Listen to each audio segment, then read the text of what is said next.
Today I wanted to go over the 5 best decks currently in Hearthstone, and for the first deck I have Miracle Rogue.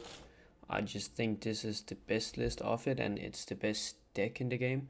It takes some skill to learn, so it might not be as good in like lower ranks, but it's definitely the best decks.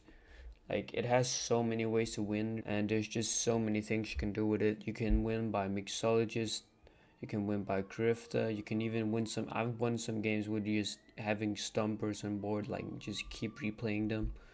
Like, this deck is so versatile, and yeah, that's why I have it on my as the best deck. For number 2, I have Overheal Priest. This is the same list that I made a guide on. If you want a guide on the Miracle Rogue, let me know in the comments. I can make that. But this list is just also really good. The things that are good about these two decks are that they can beat aggro, but they also beat control, because they can both play for the board and they can go in for like OTK turns.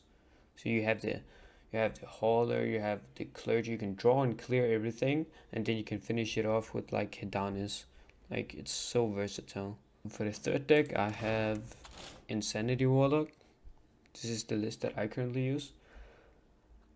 Some people cut them Party Fiend for like a second tentacle or domino effect, but I just kind of like it. It sometimes helps you put on pressure, and it gives you another target for Eat the Imp on curve.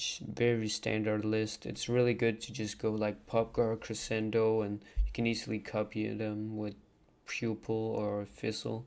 So it's like, just play on for board on curve early game, play your Baritone Imp, play Insanity, scale up your Crescendos, then play Popgar, Crescendo, copy the Crescendos, and you should just win. For the fourth deck, I have a kind of different version of like a Frost Rust Unholy Death Knight.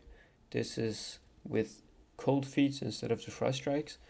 I like the Cold Feet because against the rogues and against the priests and against the warlocks, they play so many minions, and Cold Feet literally just makes it so they have to pass the turn. They can't do anything if you just play Cold Feet like 90% of the time.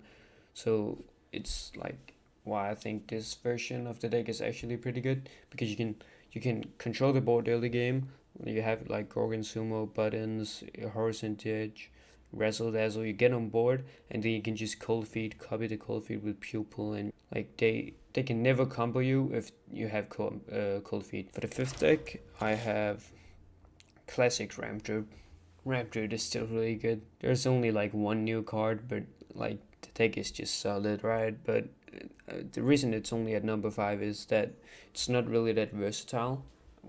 I feel like the other decks can, like, at least the first 3 decks can win every game. I don't feel like this deck can do that, but it has scam potential. It just kind of can die. Like, if you don't draw your early game dragons or like early ramp into the dragons, you'll just die on board sometimes. So that's why it's only on my number 5.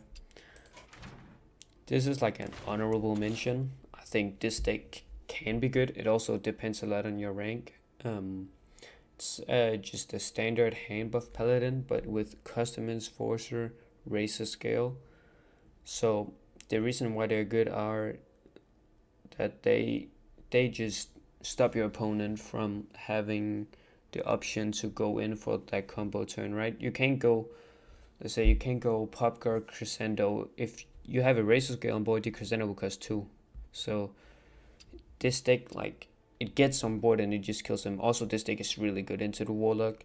The reason it's not in my top 5 though is that if you face another board deck, this deck can sometimes struggle. If you face the deck that plays with the Cold Feet, you're just completely cooked, because Cold Feet is like, you have 28 minions in this deck, right? So